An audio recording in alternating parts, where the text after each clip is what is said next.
Hey guys, this is Mel, and I am back. So sorry for the long wait for this video. For quite a few weeks, I had a really bad cough, and it was just impossible to record anything, let alone talk a simple hello without being interrupted. So I'm here now, and I'm gonna do a quick recap of any of the season 11 spoilers that were released at this year's Comic-Con back on July 12th, 2015. And I am getting this spoiler information from the official panel that the cast did in Hall H, from the Q&A sessions that were released by the CW network, which Misha and Mark participated in, by 4 different interviews, one by TV Line, and that's from Misha and Mark. Another interview by TV Goodness, or at least that's what the YouTube channel is called, and it was a roundtable type of interview for Jensen, Jared, Misha, and Jeremy. Another interview by YouTube channel ShowBiz Junkie, another roundtable type of interview, and it has Jensen and Jared's interview for that. And I will say, for those interviews, they did talk about the Hillywood parody for the show, so that's one you want to see if you want to check that out. And then the last interview was done by TV Equals, their channel name, and it was done by Jensen, Jared, Misha, and Mark. So after watching 5 different sources or types of sources, here's what I came to the conclusion. First of all, in the regards to the darkness, it's all said, it was pre-biblical, and it's a story that has never been told before. It's meant to be very ancient, very powerful. It's supposed to be the reaction to getting rid of the mark of Cain from Dean. Not sure if that mark is completely destroyed, or if it just means that he doesn't have it anymore, and it's kind of been disappeared for the moment. But we do know that the mark of Cain was meant to be a lock on the darkness, so we'll learn more about that, hopefully. Jeremy mentioned that there is a tremendous amount of unfinished business for the darkness against the force that locked it up to begin with. And since the darkness predates God, heaven, hell, angels, and demons, we're going to have to see not only who that other force is, but we're going to have to find a way to find information on this darkness when everything they have had access to resource-wise came after the darkness. So it's going to be tricky.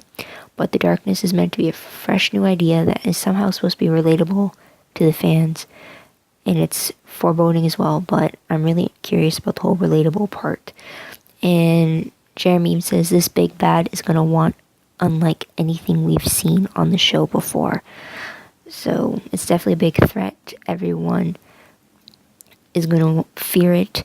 Angels will have no clue what to expect from it. I mean, for them and for demons, the darkness was basically their version of a bedtime story, a myth, which apparently has no boundaries. So we're going to learn a bit more about that. And the darkness may or may not be connected to the repercussions that followed death being killed. Just saying. Now, in regards to the Winchesters as a unit, this season there's nothing standing between them. There's no afflictions, no demon blood, no third parties being coming in between them, like Ruby or Benny or the Campbell family. It's Sam and Dean by each other's side, fighting together with the common mission. So basically, it's like their season 1 dynamic when they had the common mission of finding their father. And there's no fighting to save one another like we had with Sam trying to save Dean from the mark of Cain, or Dean trying to save Sam from the trials. So there's that. And it's been said it's going to be more of a brother-centric kind of season. Don't know how much more of that it's going to be, considering the show is pretty much about the brothers. But in regards to Dean, mainly this stuff came from Jensen's interviews, but he alluded to the fact that there could be a possible connection between Dean and the darkness because of the fact that Dean had the mark of Cain, whether it was he has more of a connection or less of a connection, whatever the depth of it is, it's unclear in the first 4 episodes, but he alluded to that there's maybe some kind of connection between the two. Dean apparently has premonitions in this season. He didn't elaborate on that further, but Dean is definitely not guilt tripping himself. He's definitely over it. He's going to try to just move forward from it. And he is definitely going to deal with the fallout of getting the mark removed. Whether that alludes to the darkness being released or if there's actually a change in Dean that he has to experience, kind of like a drug withdrawal, like something similar to that. Not sure. Possible. Now, in regards to Sam, this came from Jared's interviews, but he says that Sam's past is brought up. And like always, Sam is also going to try to research like crazy to try to figure out what the darkness is, what it wants, how to defeat it, like all the basic questions. And apparently Sam starts having visions again, but this time possibly from a higher power. They may be messages, but who knows? But we'll definitely be seeing more of them. So I guess they really are bringing the season 1 aspects back, since Sam was plagued with death premonitions in the earlier seasons. Now with Castiel, again, all this stuff came mainly from Misha. So at the end of the finale, Castiel was put under an attack dog spell by Rowena. So beginning of the season has Cass being preoccupied with that before he focuses on the darkness. But apparently the spell has Cass not in control of himself, and after he deals with the spell, he's definitely going to have to face the repercussions of that spell afterwards. It definitely has more of a profound impact on Cass. Misha even compared it to how impactful the Mark of Cain was on Dean. But whatever the spell is doing to Cass, it's basically supposed to trump what Dean felt with the mark in some form. I think that's how I perceived it from his interview, but I guess we'll see. Claire was brought up, and while Cass won't be completely focused on Claire, she's never far from his mind. And Cass will be reunited with the Winchesters, and they'll fight on the same side against the darkness. He's definitely not going to take on a leadership role like he's done in the past. And Cass is still alienated from Angels because Metatron escaped. So Cass won't really be focused on the Angel politics for some time. And in regards to Crowley, a lot of Mark's interviews, he kept on stating that Crowley's dead, so he didn't really go into further on what's planned for Crowley, which is kind of disappointing. But he did answer the fact that Crowley does, on some level, care for the Winchesters, more so that he favors Dean than Sam, and that he may kill Sam if he ever had to kill one of them. So at least he gave us that kind of an answer. But he did touch upon Rowena a bit, about how there would be continued mommy issues for Crowley with Rowena, and that he even says it never goes well with witches. So whether he's saying that in general in regards to Rowena, or if he's including Crowley with that, don't know, since he continues to say that Crowley's dead, which I don't buy. Any alliances, and apparently there are going to be some unsuspecting ones that are made. They're not going to be the obvious choices, though it is not clear so far in what they have read script-wise. So that'll be interesting. I'm thinking it's maybe a bunch of creatures are going to have to team up with the Winchesters, hunters with monsters, because angels with demons, because in the end they're all going to have to face this one big evil thing that is the darkness. Any chance for guest appearances? Apparently there will be some familiar faces that we will see, and we will see them in a surprising way and in one form or another. Jeremy says seeing them will be part of an ongoing goal to figure out what and who the darkness is and what it wants and how to defeat it. Jared gave the impression that these familiar faces may be seen through the visions or the dreams, and they may or may not be related to a character who has them. So it'll definitely be interesting to see how they bring those familiar faces back. It'd be great to see some that we haven't seen in quite a few years. And they gave a bit of a spoiler for a few episodes. Like, they've only have the first 5 scripts, but at the time Comic-Con was happening, they were filming episode 3 because Jensen was directing it. And based off his interview, he said that it was an expositional episode with lots of information, and it helps move the story along, and it shows the different factions of the story arc within the episode, and that some things happen with a few characters that may or may not be good for the story. And because Jensen is directing the 3rd episode, Misha explained that because of this, there won't be as much Dean in the 3rd episode, but the premiere episode will have a lot of Dean in it when compared to the 3rd episode because of the whole shooting switch. And then it was brought up that there's going to be an Impala episode, and that is episode 4. And apparently everyone's really excited about it. It's, the way I understood it was kind of like we see the Impala's point of view. The way Jared said it was, we are going to see how Baby views an episode of Supernatural. And he said that in one of the interviews. And he mentioned that the Impala is meant to be in every single shot of the episode. Like, the camera could be in the back seat, and we can just see, like, hands coming in to grab something from the back seat before we hear, like, sounds of a fight off screen. And then the guys will enter in the car, and we see them all bloody after a fight, and, like, stuff like that.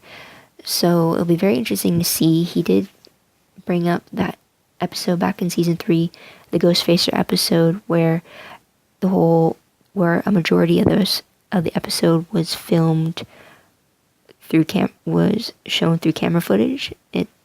So it'll be kind of like that, or even in season 8, when another episode was kind of done through video footage. So it might be something like that. It will definitely be interesting to see how the most present character, non-living character of the show views the life the hunters live. So it'll be very interesting. And premiere short words for it has an apocalyptic quality to it because of the darkness. So it may be reminiscent of the fact of when Lucifer was finally released from the cage. Maybe even bigger from that, or when the Leviathans were released, or when the angels fell, or a lot of pretty major bad stuff has happened on Supernatural, that's for sure. But apparently season 11 will focus more on the hunting, like the hunting business, and kind of like how the earlier seasons focused on it more so than on the personal stories that season 10 focused on, what with Dean having the mark of Cain and having to deal with that personal issue. So, also, last thing, one of the season's themes is you can't outrun your past. So it'll be very interesting to see how the past ties in with the present events, and how, like, maybe things we've seen already happen, yet didn't know were connected, somehow are connected. So it'll be interesting. Dean and Cass's relationship was mentioned, and apparently it's going to grow, or it's going to be featured. I don't know whether they're probably going to show more of the profound bond, but didn't really touch upon that much. But 2 interviews talked about the Supernatural parody by the Hillywood show. It was great to get Jensen and Jared's opinions about the parody, which I believe was a fantastic parody. And also, because it's late August that I'm recording this, the Teen Choice Awards have come and gone already, and I am glad to announce that Supernatural won. Jared won the Teen Choice for Choice TV Sci-Fi Fantasy Actor, and Jensen and Misha won the Teen Choice Award for Choice TV Chemistry. So it was great to see Supernatural bringing home 2 surfboards. And I believe that is all the spoilers that I could find on from Comic-Con. The video that they showed during the Hall H panel was maybe the recap that they showed at the 200th episode party. It's supposed to recap everything that happened in the first 200 episodes. Apparently they hadn't shown it anywhere but at that party, and then they showed it at Comic-Con. I have not seen it, was not able to find it on YouTube, and kind of disappointed that I couldn't find it. I was also disappointed that we weren't able to see a scene of what they had shot so far in the season 11 because of the fact that they just started filming. It's another reason why I didn't like that Comic-Con was early July instead of late July, because then at least we may have had a scene that we would get a preview of like we did last year with 10:03. So that's everything. I wanted to keep this video short because it is just a spoiler recap from Comic-Con. So I guess it's just a month and a half left until the premiere in October. So I can't wait for that. Hope you guys are excited about that too. It's October. It's the first week in October for sure. It's Wednesdays at 9 o'clock on the CW.